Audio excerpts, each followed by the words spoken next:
Just had an ultrasound to find out how far along my wife is in pregnancy. Turns out it's 24 weeks. I'm going to guess that you probably thought it was earlier than that. I mean, that's more than halfway, man. That's crazy.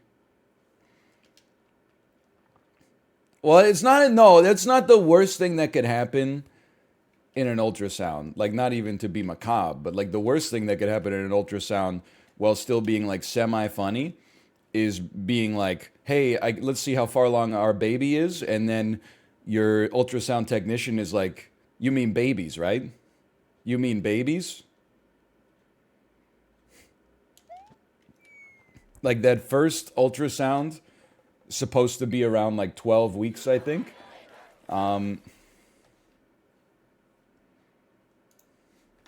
I was just like, I was hoping the baby was happy and healthy, but I was also hoping, for the love of God, please let this be one child, not two or three, or like an insanely cruel twist of fate and like four.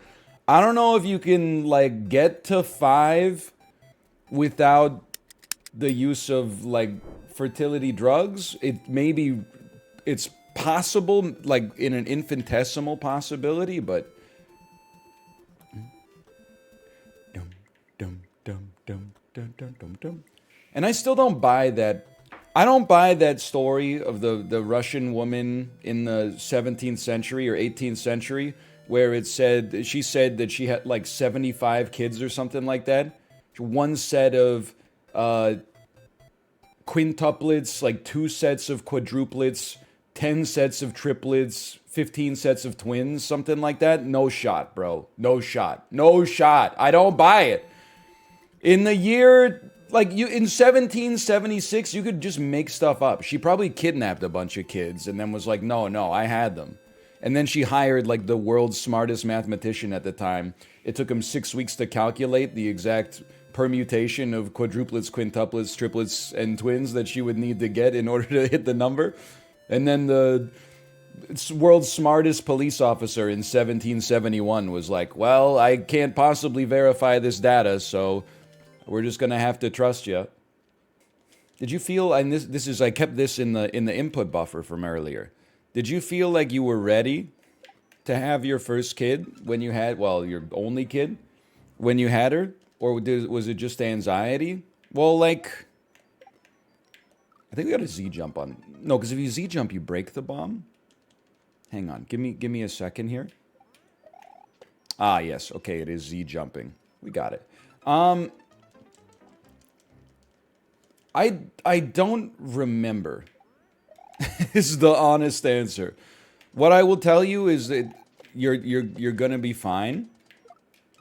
I've said this a few times over the past couple of years, but really like the first 3 months is like, it's actually, I wouldn't describe it as easy, but it's pretty easy to not mess it up. Like you're basically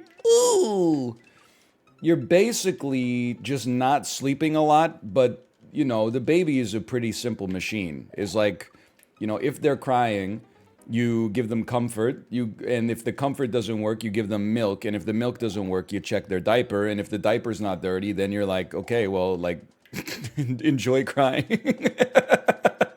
Sometimes they do just, you know, be crying. But you don't have to learn it all, like, you know, on the first day. It's like the first couple of days, I still remember, I feel so stupid that, like, you know, we did, like, a class before the baby came out.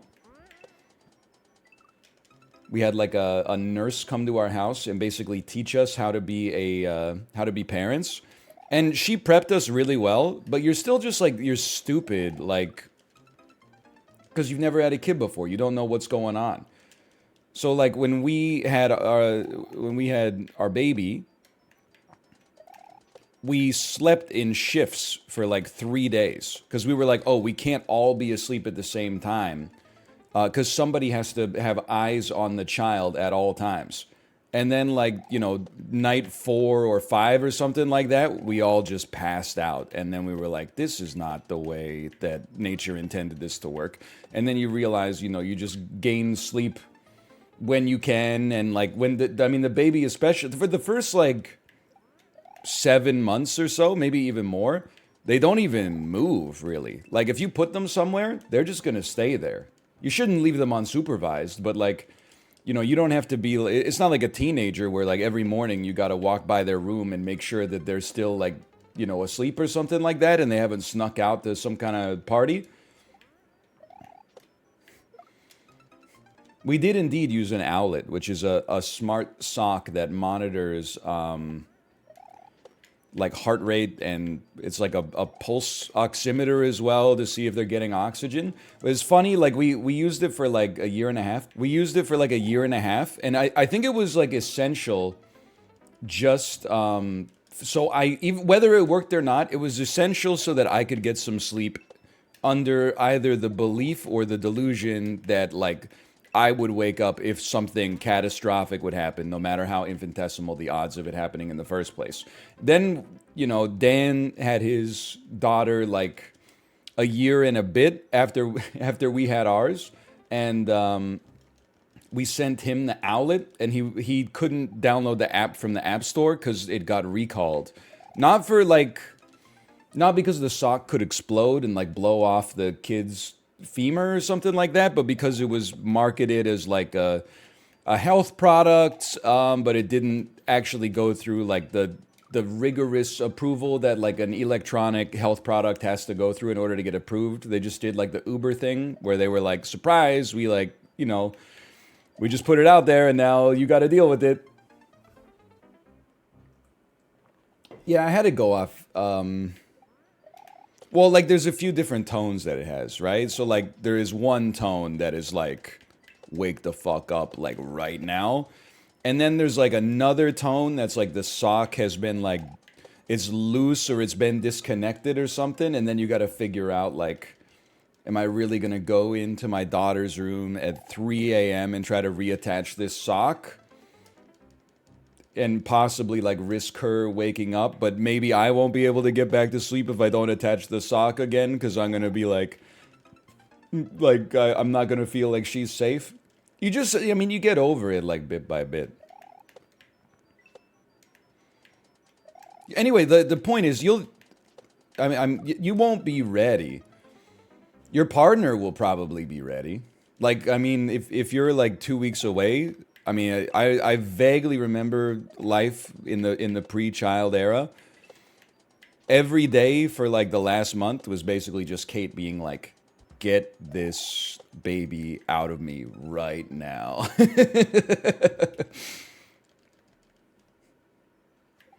And I was like, I don't know, I'm having a great time. I'm sitting on the couch, I'm playing Fall Guys. Oh, no baby today? Okay, well, I guess I got a great excuse to not really do too much tomorrow either. Do they need to sleep in another room? I think it's up to you. Like, we had the baby. Her crib was in the same room as us for like less than the average length of time, I would say. Like, probably 6 months, maybe. And then we moved her to her own room. A lot of people have it for like a year. It was helpful for us though, mostly because like it's not even the baby's thing. It's like is me. Because every time she would make any noise, I would like wake up and look in the crib and be like, try to like see if her chest is still rising and falling. And then, like, I'm so amped up on adrenaline that I'm like, I gotta, it takes me like 40 minutes to go back to sleep. It was self-care for me to have her go into her own room.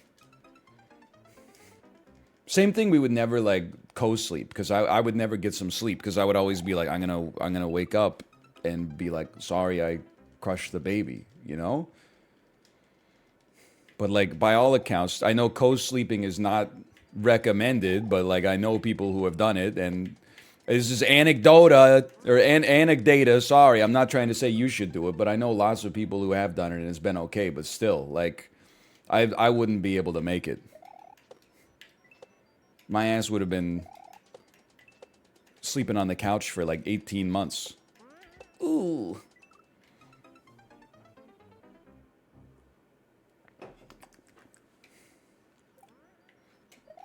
I know people that still sleep with their 3-year-old in the bed. We had another parent at daycare that co-sleeps with her like 3-year-old daughter, and I don't think it's weird. It's just like I'm glad it's not me. But I will say, it's been a long time. I'm 34. It's been at least 10 years since I've done this. But as a kid, sleeping in the same bed as your parents feels amazing. Like if you got scared watching a movie, and then you're like, hey mom, hey dad, I'm scared, and you go in there and you sleep with them. Oh man, it feels so good. It's the comfiest, because you're more secure than you've ever been before. Or than you've been in a long time. You feel so safe. Meanwhile, your dad is probably like, what the fuck, my fucking back. My fucking... Why is my 9-year-old kid still sleeping in a room with me? The Revolutionary War, he would have been on the damn front lines, like packing black powder into George Washington's musket or something like that. Now I accidentally rented Starship Troopers from the video store thinking it was age appropriate, and the mosquito aliens start slicing off troopers' heads and stuff like that. Now I gotta go to the chiropractor? Anyway, that's like, you'll figure it out. You learn it day by day. It's not like, you have it's not the LSATs, you don't have like a big test on it that you gotta pass. Instead, it's like, day 1 is basically just fucking welcome to the show. And then like day, 5 is like, you have your first diaper blowout or something like that. And then, you just go through bit by bit. The test actually comes like 15 years later when your kid drives, or maybe even like 40 years later when your kid is now an adult and they're driving and they make like a right turn from the middle lane. Then you failed. You failed the test because of the actions of your child. But like you don't have to sweat that at like the baby age. Think the most difficult phase of having children is over or still ahead? I have no idea. But like, sometimes I'll listen to podcasts. They're all about economics. But they, before the economics talk starts, they talk about, like their lives. Some of them have kids that are like my daughter's age. Some of them have kids that are like teenagers. And the ones with teenagers are like, it gets harder every year. And I'm like, it can't be possible. Like, I think my hunch is that it gets harder in different ways. And easier in other ways. Like, I don't think any year could be harder on the mom than like the first year and a half, especially if you're nursing. You're feeding another mammal from your breast like 12 times a day. And even if you're using formula, like you're still, it's high maintenance, right? Like the amount of actual like time and effort involved is so high. Now, sure, as a teenager, like, I'm sure that they'll yell at you for, like, just doing your best and, like, probably make bad decisions. But, and that's harder. Like, I don't have to deal with that for my daughter. Like, I never come home or I never pick her up from daycare and I'm like, why do you smell like whiskey? But she might ask that of me. I'm joking. Anyway. But at the same time, like your kid's in school 8 hours a day and then has like 2 hours of homework and then like, probably wants nothing else but to talk to their friends through the rest of the day. So like you and your spouse actually have some downtime. What have I done? Well, it's a little progress. His ass was not joking. I'm joking. I only drink insert odorless alcohol here. That reminds me of, I was talking about Justin watching that Canadian game show talk about it. Got me laughing because in one of them, they're like, we're going to talk about gin. Okay, for 20 seconds. Gin, it's an alcohol, it's a spirit, it's made from juniper berries. Then I swear to you, this lady says, it's an odorless, colorless, tasteless liquid. I said, what the hell are you talking about? Is it colorless? Yeah. I mean, by default. It's certainly not odorless or tasteless, though. It has like a very particular odor and taste. It's like one of the first things people would mention about gin is like, oh yeah, it kind of tastes like an air freshener. Of course, subscribe if you want to see more in the future. For now, though, thanks for watching, and I'll see you next time.